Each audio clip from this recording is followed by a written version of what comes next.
Hello, algebra students. We are going to be working with graphing linear functions today. So I'm going to go ahead and share my screen and start the presentation.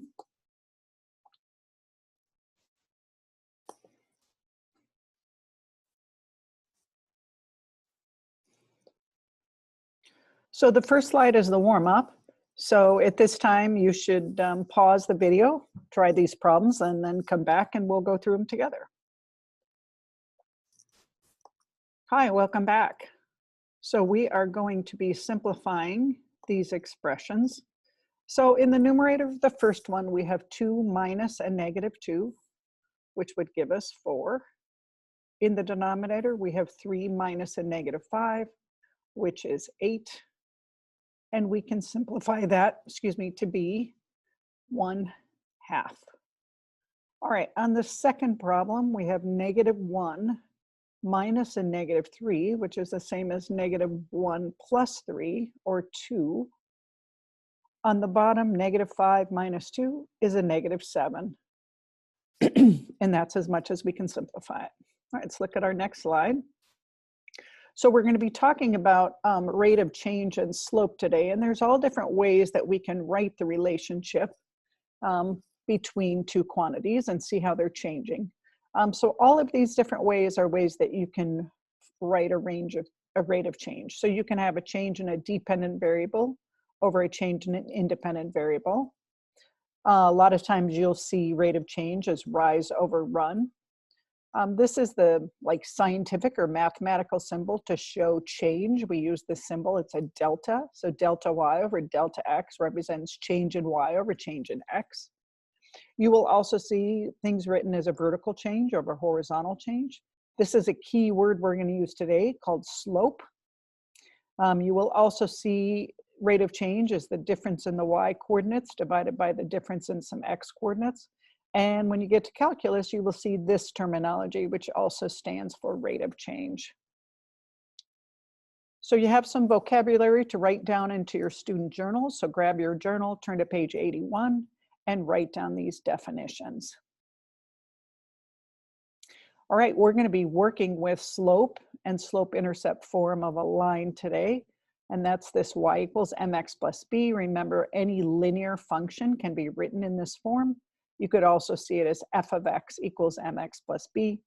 M is the variable we use to represent slope, and b is the y-intercept. M and b will be numbers, and again, y and x are variables. A constant function is one that just is y equals b or f of x equals b, where you do not have this term, all right? At the bottom of page 81, there's a place, or I shouldn't say at the bottom, where you can squeeze it right there in the vocabulary section. Please add the definition of the term y-intercept. So if you haven't done that yet, please pause the video and add this definition to your notes on page 81. All right, let's go ahead to the next slide. At the bottom of the page 81, you're going to see the slope formula written like this: m equals y sub 2 minus, and I'm saying sub because it's subscripted, so y sub 2 minus y sub 1 over x sub 2 minus x sub 1. So circle it, highlight it, something. This is going to be really important for what we're going to be doing for the rest of this year and what you're going to be doing in your math classes after this one. All right, so slope just represents the rate of change of a line. The steeper the line, the greater the change, or the rate of change. We can have positive slope, and when we read slopes, we're reading a graph from left to right. So positive slope means this line goes uphill as you look from left to right. Negative slope means the line is going downhill as you read the slope from left to right. Zero slope is a horizontal line, and undefined slope is a vertical line. So if we turn to extra practice on page 83, it says describe the slope of the line and then find the slope.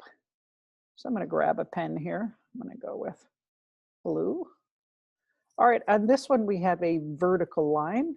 So describe this slope, I would say that this is undefined. Remember, if it's a vertical line, the slope is undefined.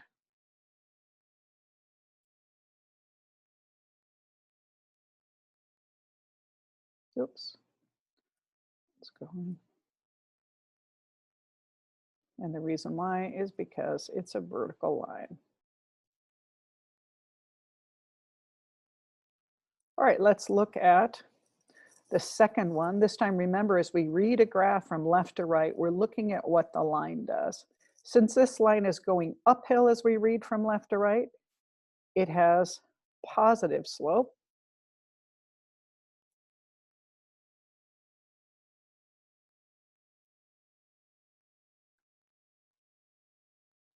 And now we're going to actually find what that slope is. So when I try to find slope, a lot of times they will give us points, like here they have this point marked and this point marked, or you can pick any place where the graph crosses precisely as at an intersection of the little lines of the graph. So I could look here and here. But since they gave us these 2 points, I'm going to find my slope that way.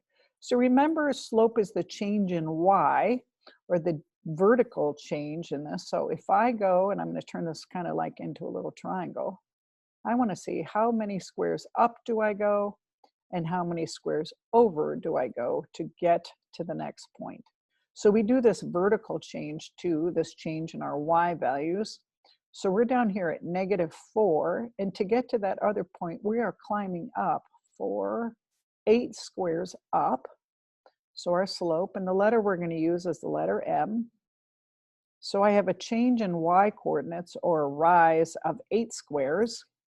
And to go from this point to this point horizontally, if I go across here, I have 1, 2, 3, 4 squares over. So the slope in this case is a slope of 8/4, or we can just call that a slope of 2. Again, these little places where the the line cross precisely at an intersection, if we look, I'm climbing 2 squares up and 1 square over, 2 squares up and 1 square over, 2 up, 1 over, 2 up, 1 over, which is the same as 2, because remember, 2 can also be written as 2/1. So our slope is 2.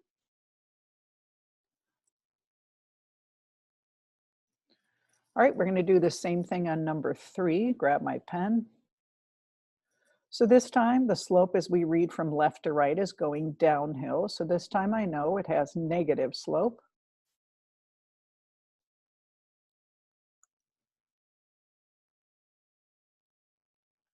And now I'm going to find it. So to go from this point here, -2, 3, to this point here, 3, -2, this time I'm going down, looks like 1, 2, 3, 4, 5 squares down, 1, 2, 3, 4, 5 squares down, and I'm going over 1, 2, 3, 4, 5. So it's negative slope. I'm going down 5 squares to the right. So my slope in this case should be -1. And if I look, again, this line is crossing precisely at all these different little intersections on the graph paper. So it's changing down 1 over 1 every time to go from point to point on the graph. All right, which is a slope of -1. All right, sometimes your slope is going to be in terms of a table. So if I look, my x change here, if I go from 1 to 2, I'm increasing by 1, 2 to 3, increasing by 1, 3 to 4, increasing by 1. So the change in my x coordinates is 1. All right, let's look at the y coordinates. If I go from -2 to -2, I've gone 0, -2 to -2, 0, -2 to -2, 0. So the change in my y coordinates is 0. And remember, slope is the change in the y over the change in the x. So if I do that here, the change in my y coordinates is 0, the change in my x coordinate is 1. So this would be a slope of 0. All right, let's try another one like that. So we're going to start first by looking at the change in our x coordinates. So to go from -3 to -1, you're increasing by 2, -1 to 1, is an increase of 2. 1 to 3, an increase of 2. All right, so we know the change in the x coordinates is a positive 2. Let's look at the y. To go from 11 to 3, I'm subtracting 8. To go from 3 to negative 5, you're going down 8 again on a number line. Negative 5 to negative 13 is a decrease of 8. So the change in my y coordinates is negative 8. Again, slope is the change in y over the change in x. So negative 8 over a positive 2 would give us a slope of negative 4. All right, a lot of times you're going to have an equation that's written in there asking it's written in the form y equals mx plus b, which we call slope-intercept form. And again, the m represents the slope and the b value represents the y-intercept. And the y-intercept is where the line crosses the y-axis. All right, so let's look at this first one. Identify the slope and the y-intercept. So this one is written nicely in y equals mx plus b form. So this number here in front of the x, that represents our slope, or our m. So our m is negative 3/4. The plus b part in this case is a positive 2. So our y-intercept is 2. All right, let's look at number 8. This time we have y equals mx, but we don't see the plus b here. So if I want, I can write in plus 0, right? There's no b value, but I can add 0 to it, which helps us see that our slope, in fact, in this case, is 5. And our y-intercept is 0. Right? So this graph crosses the y-axis right at the origin, or at y equals 0. All right, so this time we're trying to graph a function based on a description. It says write an equation from the given information, then graph the function. So a linear function f models a relationship in which the dependent variable, and remember dependent variable represents x, decreases 6 units. For every 3 units, the dependent is y. Let's fix that up here. All right, so the dependent variable y decreases 6 units for every 3 units. The independent variable x decreases. The value of the function at 0 is 4. Graph the function. Identify the slope, y-intercept, and x-intercept of the graph. All right, so we know this is telling us our slope here. So this says that the dependent variable y decreases 6 units. So the change in our y is negative 6, all right, delta y. For every 3 units, the independent variable decreases. So the change in x is minus 3. So if I simplify that, negative 6 divided by negative 3 is a positive 2, right? The value of the function at 0 is 4. So when you see this, the value of the function at 0 is 4, means that the graph goes through the point 0, 4. In other words, anytime you have this where you see a 0 for the x coordinate and a number for the y coordinate, that's telling you your y-intercept.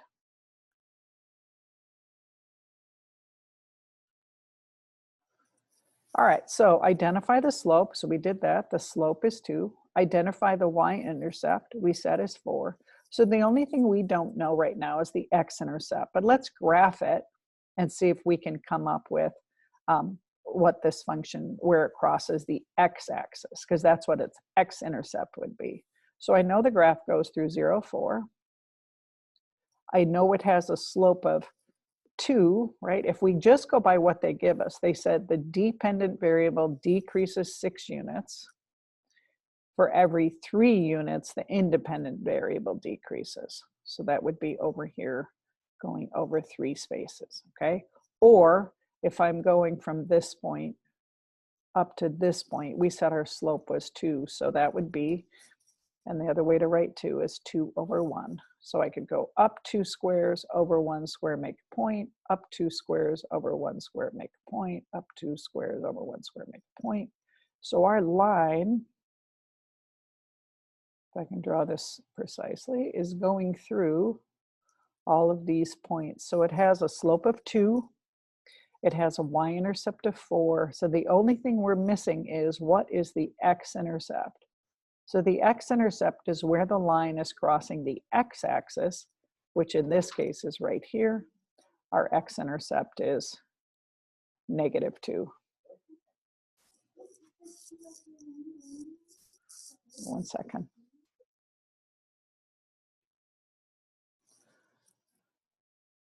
All right, let's look at our next slide. The next slide has the assignment, which is on page 141. You do problems 5 to 9 all, 15, 16, and 25 through 28 all. And I have included, let's go to that last slide here real quick. See if I can get to that. If we look at that last one again, I have included a link to a piece of graph paper that you can do these problems on, where it's already filled in. I've given you a table. You can put in some numbers and graph those functions. Okay, good luck, and just email me if you have any questions.